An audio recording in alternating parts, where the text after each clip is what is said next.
The fourth season Jack Reacher के साथ शुरू होता है, जो अपने देश भर के सफर के दौरान फिलाडेल्फिया से गुजार रहा होता है। एक तकरीबन खाली ट्रेन में सफर करते वक्त रीचर की नजर अन्ना मेरिक नाम की एक औरत पर पड़ती है, जो अजीब तरीके से बिहेव कर रही होती है। वो एक बैग को कसकर पकड़े हुए है और बहुत डरी हुई और अनस्टेबल लग रही है। लोगों को पढ़ने की अपनी एबिलिटीज का इस्तेमाल करके रीचर को लगता है कि शायद उसके पास कोई बॉम्ब है और वो नुकसान पहुंचाने की तैयारी कर रही है। रीचर एना के पास जाता है और माहौल लेकिन को बॉम्ब खराब ढूंढने की होने से बजाय रोकने की उसे कोशिश पता करता चलता है है कि उसके पास एक गुण है। वो यूं शांत करने और ये समझाने की कोशिश करता है कि उसकी मदद की जा सकती है। लेकिन अन्ना डर और मजबूरी में पूरी तरह घिर चुकी होती है। रीचर की कोशिशों के बावजूद वो गुण अपने सर पर रखती है और ट्रेन में सबके सामने अपनी जान ले लेती है। इस हादसे से रीचर हैरान रह जाता है और ये समझने के लिए मजबूत हो जाता है कि अन्ना को इतना बड़ा कदम उठाने पर किस चीज ने मजबूर किया। इसके बाद उसे फिलाडेल्फिया के डिटेक्टिव्स शॉन डुअर्टी और तमारा ग्रीन द्वारा पूछताछ के लिए पुलिस स्टेशन ले जाया जाता है। डुअर्टी रीचर को शक की निगाह से देखता है, जबकि ग्रीन एक ज्यादा समझदार तरीका अपनाती है और ये समझने की कोशिश करती है कि आखिर हुआ क्या था। रीचर को जल्दी ही एहसास हो जाता है कि उसके साथ एक आम गवाह जैसा बर्ताव नहीं किया जा रहा है। उसे शक होता है कि पुलिस यूज तब तक रोक कर रख रही है जब तक दूसरी अथॉरिटीज नहीं आ जाती। उसका शक तब सही साबित होता है जब 3 राज़दार गवर्नमेंट एजेंट्स उससे क्वेश्चनिंग करने के लिए आते हैं। तो वो अपनी आइडेंटिटी या अपनी इन्वेस्टिगेशन के बारे में ज़्यादा कुछ बताने से इनकार कर देते हैं। लेकिन रीचर को पता चलता है कि वो किसी ऐसी चीज़ की तलाश कर रहे हैं जो अन्ना ने मरने से पहले रीचर को दी हो सकती है। एजेंट्स खुलासा करते हैं कि वो एक फ्लैश ड्राइव ढूँढ रहे हैं। उन्हें लगता है कि ट्रेन हादसे के दौरान अन्ना ने वो रीचर को दे दी थी। आर्मी के रिकॉर्ड्स डिपार्टमेंट में काम करने वाली एक औरत में उनकी इतनी दिलचस्पी रीचर की क्यूरियोसिटी को बढ़ा देती है। अगर अन्ना सिर्फ एक आम एम्प्लॉई थी, तो यूँ समझ नहीं आता कि इतनी पावरफुल एजेंसीज उससे स्टेशन कुछ से वापस निकलने पाने के के लिए बाद इतनी रीचर का डेस्परेट सामना क्यों है? तुरंत 2 आदमियों से होता है, जो उससे फ्लैश ड्राइव माँगते हैं। उन्हें लगता है कि ये ड्राइव उसके पास है और जब वो मदद करने से इनकार करता है, तो वो उस पर अटैक कर देते हैं। रीचर उन्हें जल्दी से हरा देता है, जिससे ये कन्फर्म हो जाता है कि अन्ना की मौत किसी बहुत बड़ी चीज से जुड़ी हुई थी। जवाब की तलाश में रीचर अन्ना के भाई जेकब को ढूंढता है, जो न्यू जर्सी में एक पुलिस ऑफिसर है। जेकब अपनी बहन की मौत से पूरी तरह टूट जाता है और ये मानने से इनकार कर देता है कि उसने बस यूं ही अपनी जान ले ली। वो ये भी बताता है कि अन का बेटा बेन गायब हो गया है, जिससे इस केस में एक और राज जुड़ जाता है। दोनों रीचर और जेकब मिलकर अन्ना के आखिरी दिनों की छानबीन करते हैं और उन्हें पता चलता है कि आर्मी के साथ उसके काम ने उसे लया नाम की एक जवान लड़की तक पहुंचाया था। लाया अपने बायोलॉजिकल बाप की तलाश कर रही थी, जो जॉन नाम का एक अमेरिकन सोल्जर था और जिसका रिश्ता ओवरसीज पोस्टिंग के दौरान उसकी माँ अमीशा के साथ था। लाया को ल्यूकीमिया ब्लड कैंसर है और उसे अपने बाप को ढूंढने की बहुत जरूरत है, क्योंकि उस बोन मैरो मैच की जरूरत है। अन्ना ने उसके जन्म का सच सामने लाने में उसकी मदद करने की कोशिश की थी। हालांकि इस तलाश ने उन्हें आखिरकार सेनेटर जॉन सैमसन तक पहुंचा दिया, जो एक पावरफुल पॉलिटिशियन है और प्रेसिडेंशियल कैंपेन की तैयारी कर रहा है। अन्ना को सैमसन से जुड़ी कुछ जानकारी मिली थी और उसने उसे फ्लैश ड्राइव में डाल दिया था। ये सबूत ही उस लाया को छोड़ने की जिम्मेदारी लेने पर मजबूर कर सकता था। रीचर देखता है कि लाया सिर्फ मदद चाहती है और वो सच ढूंढकर अन्ना के मिशन को आगे बढ़ाने का फैसला करता है। जैसे जैसे रीचर और जेकब गहराई में जाते हैं, फ्लैश ड्राइव ढूंढने वाले लोग उनका पीछा करते रहते हैं। रीचर एक और अटैकर से लड़ता है और उसे एहसास होता है कि लया अगला टारगेट हो सकती है।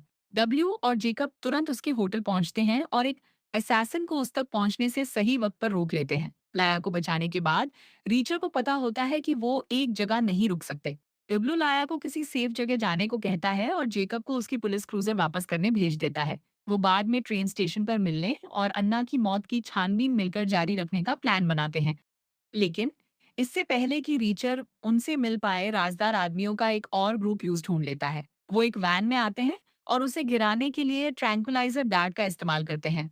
रीचर बेहोश हो जाता है और पकड़ा जाता है, जिससे वो उन लोगों के हाथों में फंस जाता है जो अन्ना की मौत और मिसिंग फ्लैश ड्राइव के बारे में कहीं ज्यादा जानते हैं। रीचर की आंख खुलती है तो वो खुद को एक अनजान जगह पर एक पिंजरे में कैद पाता है। उसे जल्दी ही एहसास होता है कि वो अकेला कैदी नहीं है। डिटेक्टिव तमारा ग्रीन और जेकब मेरिक को भी उन्हीं लोगों ने पकड़ लिया है जिन्होंने उस उठाया था। उन तीनों को इसलिए कैद करके रखा गया है क्योंकि उन्हें पकड़ने वाले अन्ना मेरिक की मौत से जुड़े रीचा मिसिंग थंब आसपास ड्राइव का के बारे में जैसा जवाब लेता चाहते है हैं। और इस नतीजे पर पहुंचता है कि उन्हें कैद करने वे लोग सीआईए से जुड़ हुए हैं। एक बेरहम और पक्के इरादे वाला इन्वेस्टिगेटर उनसे पूछताछ करता है और रीचा से डिमांड करता है कि वो फ्लैश ड्राइव के बारे में जो कुछ भी जानता है सब बता दे। लेकिन रीचा मदद करने से इनकार कर देता है क्योंकि वो जानता है कि आस ड्राइव में जो भी है वो इतना जरूरी है कि बेड बेड पावरफुल लोग उसके लिए मौत के घाट उतरने को तैयार है। जब इन्वेस्टिगेटर्स रीचा को बोलने पा मजबूर करने के लिए ग्रीन और जाकोब को धमकाते हैं तो वो एक बहुत बड़ी गलती कर बैठते हैं। रीचा उन्हें अपने खिलाफ इस्तेमाल नहीं होने देता और पलटकर वार करता है।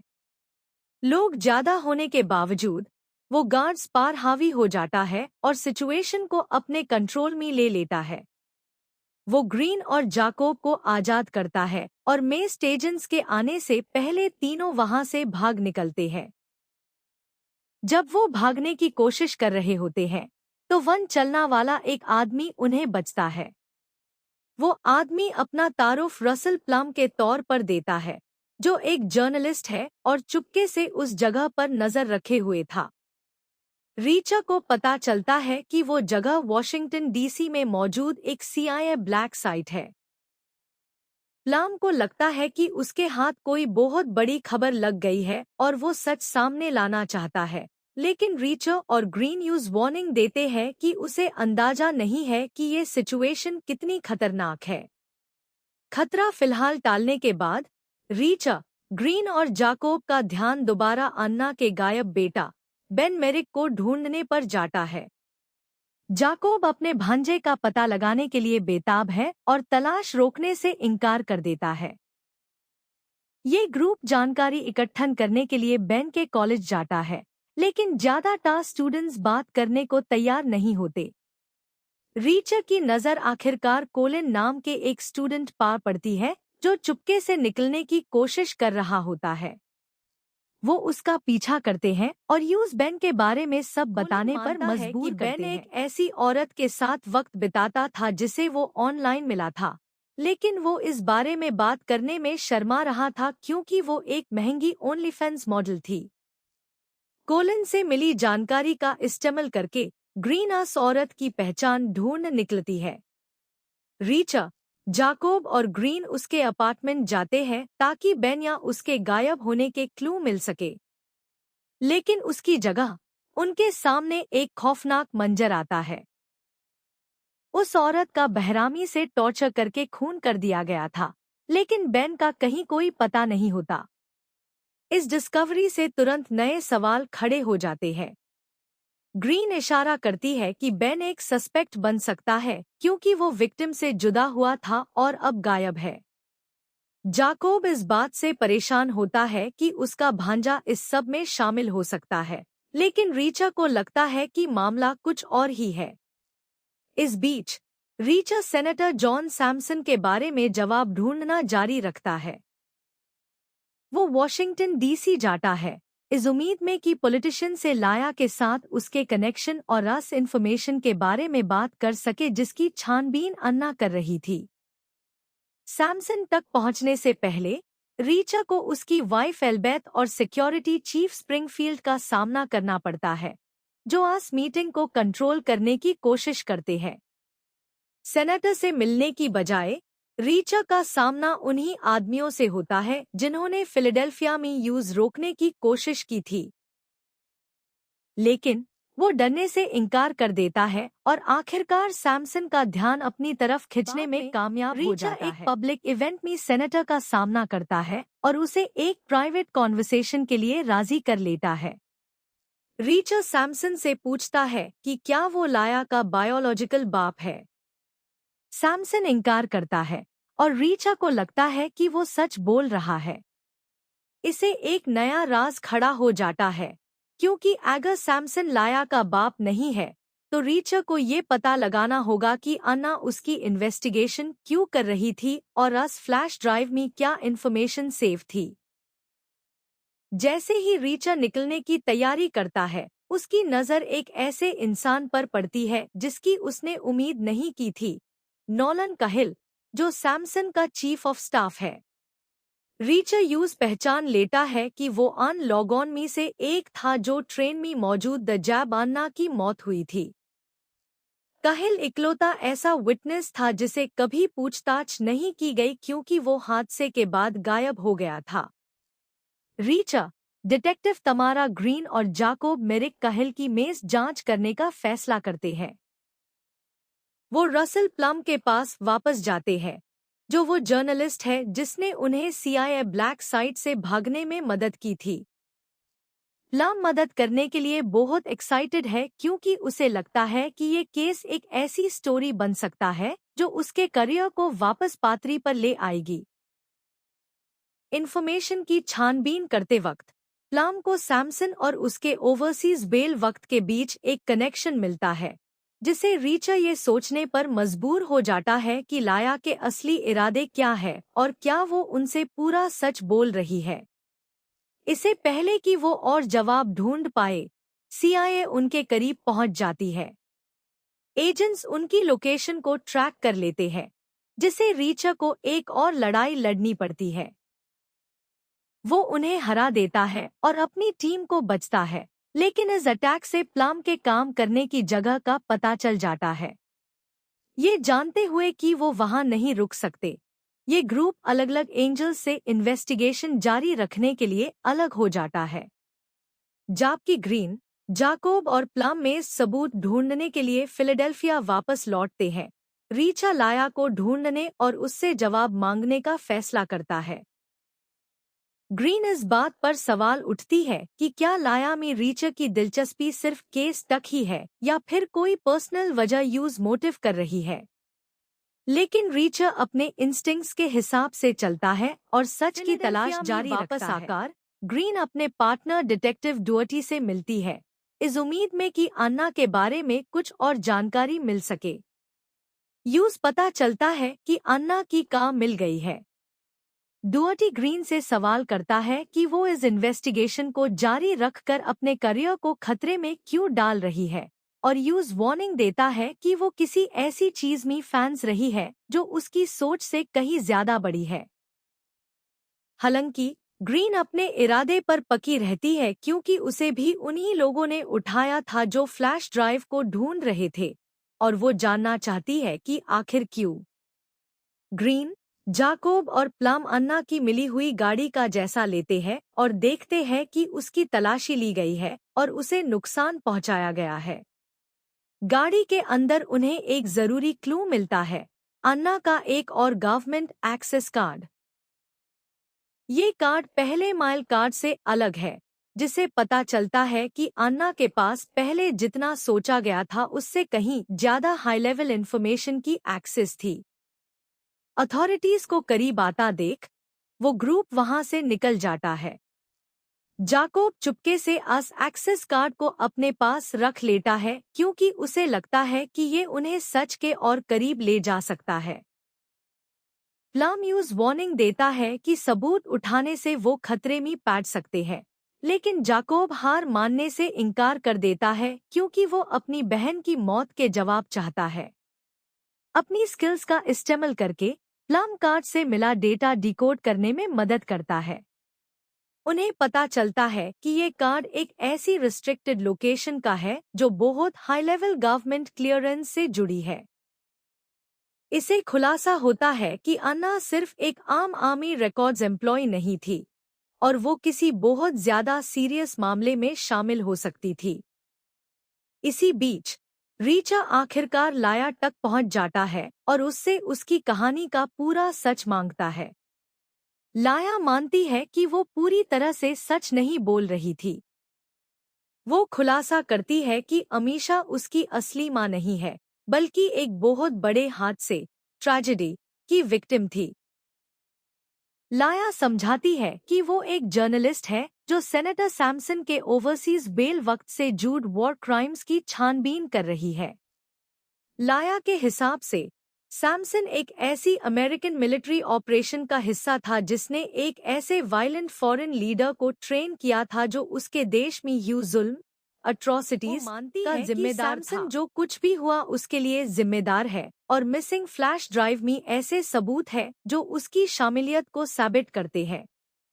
रीचा फ्लैश ड्राइव ढूंढने में मदद करने पर राजी हो जाता है, लेकिन वो अगला कोई भी फैसला लेने से पहले सबूत को खुद देखना चाहता है। लाया उसकी शाट मान लेती है, ये जानते हुए कि रीचा हाई इकलौता ऐसा इंसान है जो सच सामने ला सकता है। हालांकि सीआईए एक बार फिर रीचा और लाया को ढूंढ लेती है। उनके एजेंट्स उन्हें पकड़ने के इरादे से आगे बढ़ते हैं, लेकिन रीचा बाजी पलट देता है। वो लाया को दूर भेज देता है जबकि वो अकेला अटैकर्स का सामना को हरा देता है, लेकिन एक अपोनेंट बाकियों से ज्यादा डेंजरस साबित होता है। जैसे ही लगता है कि रीचा लड़ाई हार रहा है, लाया वापस आती है और अटैकर को बेहोश कर देती है, जिसे वो दोनों वहां से भाग निकलते हैं। वो रीचा को रिकवर होने में मदद करती है, उसे नए कपड़े देती है और लड़ाई के बाद उसके जख्म साफ करती है। उनकी बढ़ती क्लोज कनेक्शन की वजह से वो रात एक साथ बिताते हैं। अगली सुबह रीचा अपनी इन्वेस्टिगेशन पर वापस लौटता है और सेनेटर सैमसन से दोबारा मिलता है। वो उससे वॉर क्राइम्स के इल्जाम और लाया के दावों से जुड़े उसके कनेक्शन पर सवाल करता है। सैमसन किसी भी तरह के इन्वॉल्वमेंट से इनकार करता है और वो इतना कन्विंसिंग लगता है कि रीचा को लगने लगता है कि वो शायद सच बोल रहा है। फिर रीचा काहिल के बारे में पूछता है और खुलासा करता है कि वो उस रात ट्रेन में था जब अन्ना की मौत हुई थी। सैमसन हैरान रह जाता है और इस बात पर जोर देता है कि काहिल किसी भी इलीगल काम में शामिल नहीं हो सकता, लेकिन वो उसे ढूंढने और जवाब लेने में मदद करने पर राजी हो जाता है। जब वो काहिल को ढूंढते हैं, तो वो उसे एक रूफटॉप बार में अकेले ड्रिंक करते हुए पाते हैं। जैसे ही रीचा उससे ट्रेन हादसे के बारे में पूछताछ शुरू करता है, काहिल को एहसास हो जाता है कि उसके राज अब खुल चुके हैं। वो सैमसन से माफी मांगता है और इससे पहले कि कोई उसे रोक पाए, वो छत से कूदकर अपनी जान दे देता है। इसी बीच रीचा अपना ध्यान जॉन सैमसन पर लगाता है और इंडोनेशिया में उसके छुपे हुए माजी पास्ट के बारे में और जानकारी हासिल करता है। सैमसन खुलासा करता है कि सालों पहले यूएस साइंटिस्ट और मिलिट्री कोऑपरेशन से जुड़े एक अमेरिकन ऑपरेशन के हिस्से के तौर पर वहां भेजा गया था। मिशन के दौरान उसने जनरल पुत्र की लीड वाली इंडोनेशियन स्पेशल फोर्सेस को ट्रेन किया था। हालांकि अमेरिकन्स के जाने के बाद पुत्र ने उन्हीं ट्रेन्ड सोल्जर्स का इस्तेमाल अपने दुश्मनों को खत्म करने के लिए किया और आखिरकार मासूम आम लोगों पर बहरामी से बात पर जोर देता है कि उन जुल्मों में उसका कोई हाथ नहीं था, लेकिन वो मानता है कि पुत्र से अपना रिश्ता सामने आने पर उसका पॉलिटिकल करियर और सब कुछ जो उसने बनाया है वो तबाह हो सकता है। रीचा को एहसास होता है कि सैमसन के पास जानकारी छिपाने की वजह हो सकती है, भले ही वो जो हुआ उसके लिए डायरेक्ट जिम्मेदार ना हो। इसी बीच तमारा, जाकोब और रसल अन्ना के वर्कप्लेस की जांच करते हैं ताकि ये समझ सके कि उसने मरने से पहले क्या ढूंढा था। उन्हें पता चलता है कि अन्ना का काम ओरिजिनल डॉक्यूमेंट्स खत्म होने से पहले पुरानी गवर्नमेंट फाइल्स को स्कैन करना था, लेकिन अन्ना ने चुपके से एक जरूरी फाइल कॉपी कर ली, डिजिटल वर्जन डिलीट कर दिया और गवर्नमेंट को वो लेने से रोक दिया। टीम को एहसास होता है कि अन्ना ने ऑफिशियल कॉपी तबाह करने से पहले वो जानकारी फ्लैश ड्राइव में डाल दी थी। इसका मतलब ये है कि अस ड्राइव में अस छुपे हुए राज का इकलौता बचा हुआ सबूत हो सकता है, जिससे ये समझ आता है कि क्यों इतने पावरफुल लोग उसके लिए मौत के घाट उतरने को तैयार है। रीचा अन्ना के आखिरी सफर को भी माइंड में दोबारा रिक्रिएट करता है। उसका मानना है कि अन्ना अपने बीटा बेन को बचाने की कोशिश कर रही थी। जैब्यूज उन्हीं लोगों ने किडनैप कर लिया था जो मैरी एलन डैनियल्स के मर्डर के जिम्मेदार थे। लेकिन जब अन्ना सबवे पहुंची तो उसके पास वो फ्लैश ड्राइव नहीं थी। रीचा का मानना है कि इसका मतलब अन्ना को पहले ही पता चल गया था कि बेन मारा जा चुका है। रीचा की थ्योरी के हिसाब से अन्ना बेन की सेफ्टी के बदले ड्राइव एक्सचेंज नहीं करने वाली थी। ये जानने के बाद कि उसका बेटा मारा गया है, उसने अपना मिशन बदल दिया था। वो जिम्मेदार लोगों से बदला, रिवेंज चाहती थी। जो गुण वो ले जा रही थी वो अब प्रोटेक्शन के लिए नहीं, बल्कि बेन के कातिलों को ढूंढने के लिए थी। रीचा ये भी समझता है कि अन्ना ने सबवे पा अपनी जान क्यों ली। वो जानती थी कि पुलिस से घिरे हुए वक्त वेपन के साथ आगे बढ़ने का मतलब है कि वो अन लोगों तक कभी नहीं पहुंच पाएगी जिन्होंने उसके बेटा को मारा था। जब रीचा ने खुद को एक पुलिस ऑफिसर बताया तो अन्ना को लगा कि वो उसे अपना आखिरी मिशन पूरा करने से रोक देगा। गम और गिल्ट में पूरी तरह टूटकर उसने अपनी जान लेने का फैसला किया। आगे की छानबीन करते वक्त रीचा को अन्ना की गाड़ी से एक मिसिंग प्रीपेड एनवलप दिखता है। उसका मानना है कि उसने सबवे पार चढ़ने से पहले लाया को फ्लैश ड्राइव और शायद अपना फोन मेल करने के लिए इसका इस्तेमाल किया था। इसे पता चलता है कि अन्ना के पास मरते वक्त सबूत क्यों नहीं था। लेकिन जब रीचा और लाया उसके पुराने होटल में तलाशी लेते हैं तो उन्हें कोई पैकेज नहीं मिलता, जिसे ड्राइव की लोकेशन अभी भी राज बनी रहती है। सबसे बड़ा इमोशनल मोमेंट टैब आता है जब बेन मेरिक की बॉडी मिलती है। एक सैनिटेशन वर्कर को वो एक डंपस्टर के अंदर मिलता है और मोगमी अपने भांजे नेफ्यू की पहचान करते वक्त जाको पूरी तरह टूट जाता है। इस डिस्कवरी से कंफर्म हो जाता है कि अन्ना के डर सही थे और उसके सबवे पहुंचने से पहले हाई बेन की मौत हो चुकी थी। रीचा और लाया को फिर से उन्हीं लोगों द्वारा टारगेट किया जाता है जो फ्लैश ड्राइव ढूंढ रहे हैं। रीचा अन अटैकर्स का सामना करता है और उन्हें हरा देता है, लेकिन इससे पहले कि वो खुलासा कर सके कि उन्हें किसने भेजा था, वहां पुलिस आ जाती है। रीचा उनके एक रेडियो को ले लेता है और लाया के होटल की तरफ बढ़ने का ऑर्डर सुनता है, जहां लाया को अगला टारगेट बताया जाता है। इसके बाद इस मिस्ट्री का आखिरी पीस अपनी जगह पर बैठ जाता है। मेडिकल एग्जामिनर खुलासा करता है कि बेन का मर्डर उसी वेपन से किया गया था जिसे मैरी एलन डैनियल्स का मर्डर हुआ था, एक करम्बित, जो एक कर्व्ड ब्लेड होती है और इंडोनेशियन मार्शल आर्ट्स से जुड़ी होती है। इस डिस्कवरी से तुरंत ये मर्डर्स इंडोनेशिया से जुड़ जाते हैं, वही जगह जो सैमसन की मिलिट्री हिस्ट्री, जनरल पुत्र और अन्ना की चुराई हुई सीक्रेट फाइल्स से जुड़ी है। हालांकि इस एपिसोड में किलर की पहचान सामने नहीं आती और ना ही ये प्रूव होता है कि लाया बेन के मर्डर में शामिल है। इसकी बजाय उस पर ह्यू अटैक से लगता है कि वो भी इस डेंजरस कॉन्स्पिरेसी में फांसी हुई हो सकती है।